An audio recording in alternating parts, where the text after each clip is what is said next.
They fired me the night before our biggest client review, the same client that made up nearly half the company's revenue. I was the only one who built the portal they trusted, the only one who kept their numbers breathing. Tomorrow morning, the dashboard they expected would go dark, and every executive in that room would choke on silence. If you've ever wanted to see arrogance collapse in real time, stay with me. You'll understand how silence can be the deadliest weapon. Before I continue my story, where are you watching from? Hit that like and subscribe button if you've ever been blindsided by family. Trust me, you'll want to hear how this unfolds. They called it restructuring, but I knew better. Mark, the COO, didn't even look me in the eye when he slid the papers across the glass table. "Your role has been absorbed," he said flatly, like cutting off 8 years of my life was the same as removing a line item from a spreadsheet. I stared at the words. Terminated, effective immediately. It was the night before our biggest client review, the review I had built from the ground up every single year. Every chart, every trend, every forecast the client trusted came from the portal I designed and maintained. Mark dismissed me like I was interchangeable, convinced that my silence would mean nothing. What he didn't realize was that I was the portal. The code was mine. The updates were mine. The delicate connections that held their trust together were mine. Without me, it was a hollow shell. He thought he was cutting costs. What he was really cutting was the company's lifeline. I didn't shout. I didn't argue. I simply signed, slid the pen back, and gathered my things. Mark smirked like he'd won. He thought tomorrow's review would go on without a hitch, that his name would be praised in front of the board for streamlining. But the truth was already sealed. Tomorrow morning, when the client logged in expecting their polished dashboard, they would see nothing but emptiness. No sabotage, no tricks, just silence. My absence was the fault line running under the company's foundation, and Mark had just jumped on it with both feet. By firing me, he set in motion a collapse no one could stop.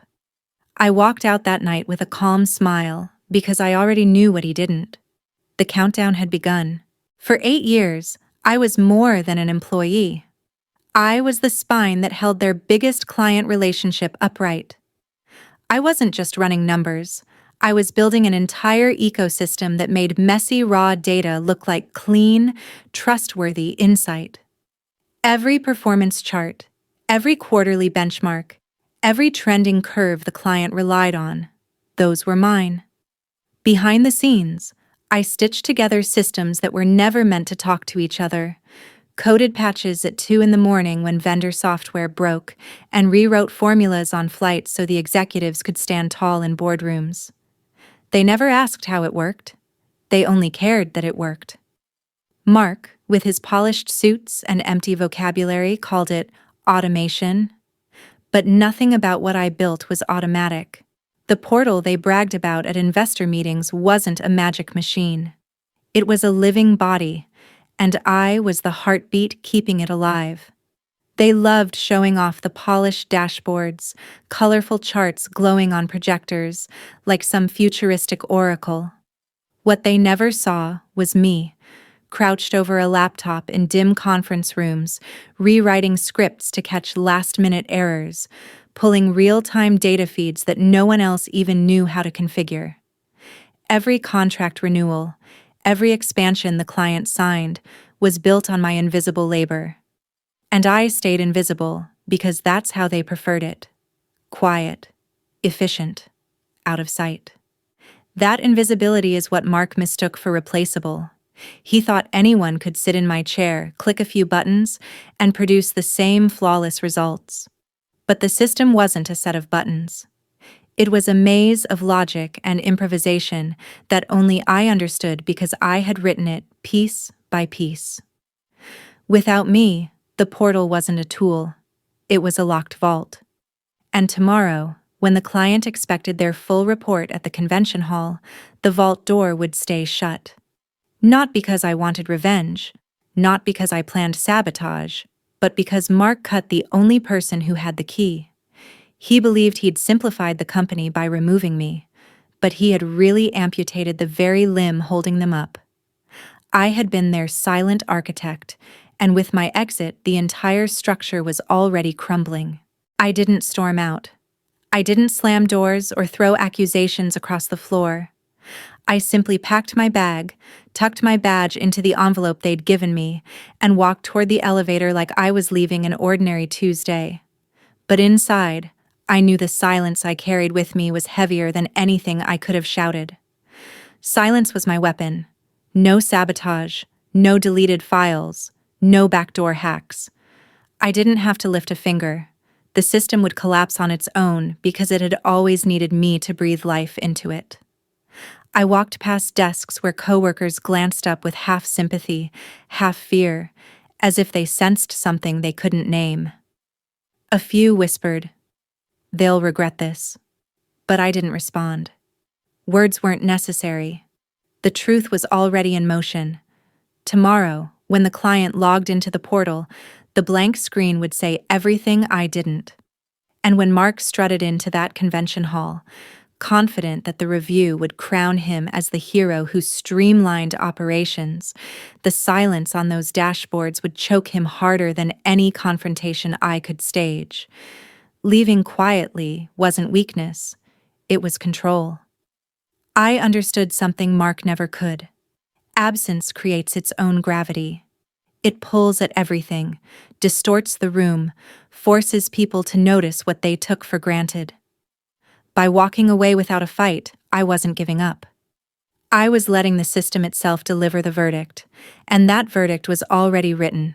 The morning of the client review carried a strange kind of calm for me.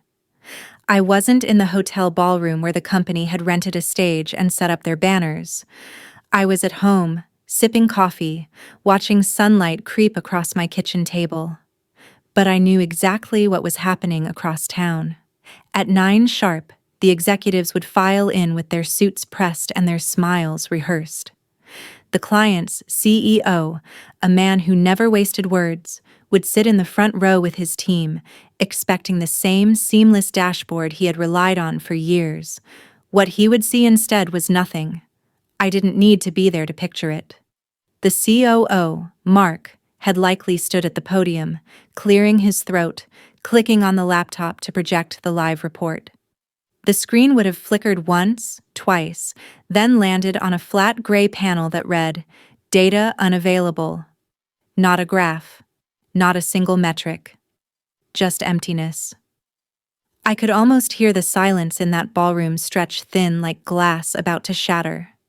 Someone from IT would scramble forward, pretending to troubleshoot, but it wouldn't matter. The connections were broken the moment I walked out. The portal had been built on my hands, and without them, it was a dead body. I imagined Mark trying to spin it, calling it temporary maintenance, or blaming a technical glitch. But clients that large don't forgive glitches. They don't care about excuses. They care about results. And results weren't on the screen.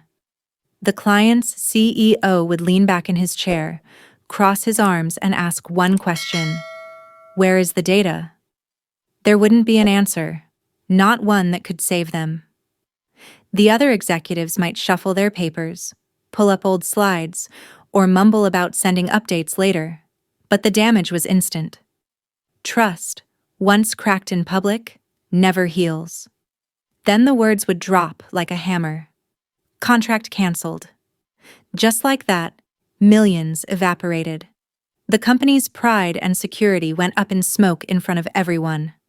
I pictured Mark's face draining of color, his jaw tight, his voice fumbling as he realized that the review he thought would cement his power had become the stage for his undoing.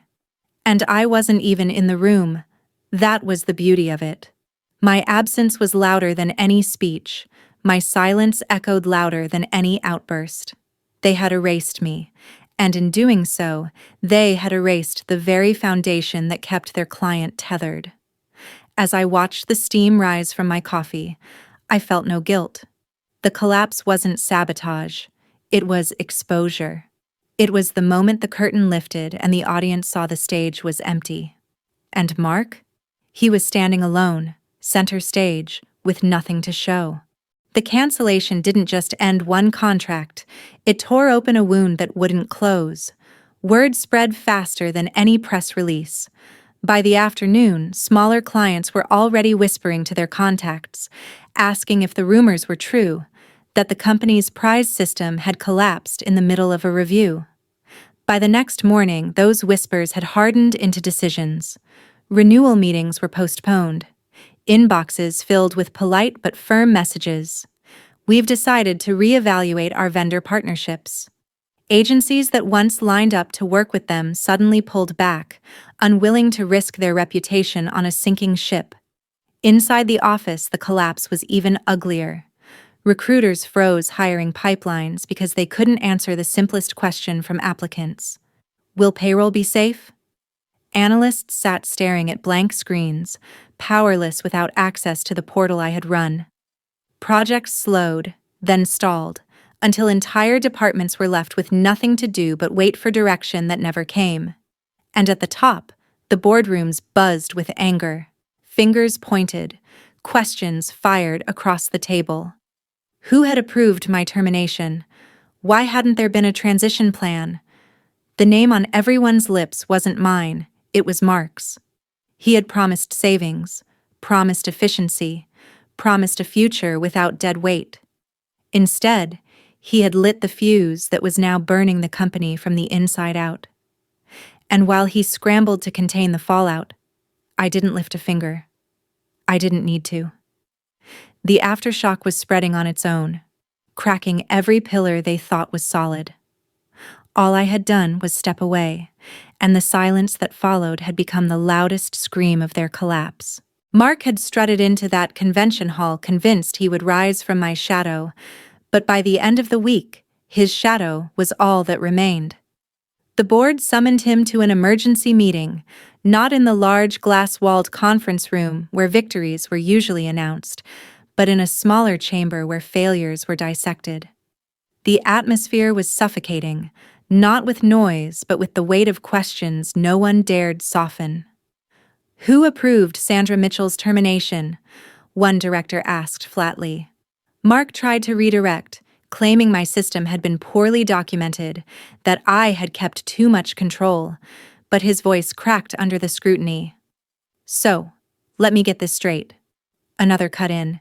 You fired the architect of the very system that generates the reports we promised clients, and you didn't ask for credentials, a handoff, or a plan? The room fell silent, except for the shifting of papers and the dull tap of a pen against glass. Mark swallowed, stammering about efficiency initiatives, but every word only tightened the noose. The CEO sat quietly at first, watching, calculating, then leaned forward. Mark, he said evenly, you've cost us not just a contract but credibility. Clients don't trust us, employees don't trust leadership, and investors are asking questions I can't answer. This isn't efficiency. This is negligence. No raised voices, no dramatics, just a verdict. The COO's smirk was gone, his shoulders hunched as if even his suit had turned against him. When he tried to protest again, the board chair cut him off. You're finished. That was it. No applause, no grand dismissal. Just a simple sentence that carved his career in half. As he gathered his papers with trembling hands, the irony struck me. He had fired me thinking I was disposable, yet it was his arrogance that proved terminal. He walked out into the hallway a hollow man, carrying nothing but the silence of a company already halfway buried. 6 months later, the company was a skeleton of what it had been. Open positions piled into the hundreds, projects dissolved midstream, and entire client portfolios vanished. The once busy office floors were half empty. Phones rang without answers, and the polished branding that had dazzled outsiders looked more like a mask slipping off a corpse. I wasn't there to see it, but I didn't need to be. Every denial screen that popped up inside their systems carried the same cold stamp. Access denied. Authorized architect, Sandra Mitchell. My name had become a ghost, haunting every failed login, every broken dashboard, every executive call that ended in silence. They tried to rebuild, but none of them could replicate what they never cared to understand. Investors backed away. Agencies refused to re-sign. The board pretended to be in control, but everyone knew the truth. They had erased the one person who held it all together, and now the collapse was permanent. I didn't send emails or gloat. I didn't take interviews or explain my side. I simply moved on, leaving their empire to crumble. Revenge didn't require noise. Sometimes the quiet absence of one name is enough to bring an entire company to its knees. They thought cutting me out would make the company stronger, but what they really cut was the very heartbeat of their future. In one careless decision, arrogance turned into collapse, and silence became the loudest punishment. Sometimes the cost of being underestimated is everything. Looking back, the lesson is clear. Loyalty in business is fragile, and when leaders mistake silence for weakness, they risk destroying the very foundation that keeps their world intact. I wasn't a spreadsheet or a line on a budget report. I was the architect of trust. The COO believed anyone could replace me, that my work was just another moving part. But systems, like people, aren't disposable. When trust is abused, it doesn't come back. And when the person holding it all together walks away, the entire structure falls. My revenge wasn't loud or violent. It was simple. I let absence prove what presence had been worth all along. In today's world, this lesson applies to more than just corporate offices. It's about knowing your value, standing firm when others try to minimize you, and understanding that sometimes the best revenge isn't what you do, but what happens when you stop doing everything. For anyone working tirelessly in silence, remember this: your work has weight, and when people dismiss it, they dismiss their own survival. How to get started today. 1. Write down the skills you bring that no one else sees. 2. Protect your knowledge. Don't give it away to those who don't value it. 3. Build your network outside your workplace so your worth is never tied to one company. If this story hit you as hard as it hit me, drop a comment, share your thoughts, and subscribe. I'd love to hear how you've handled being underestimated.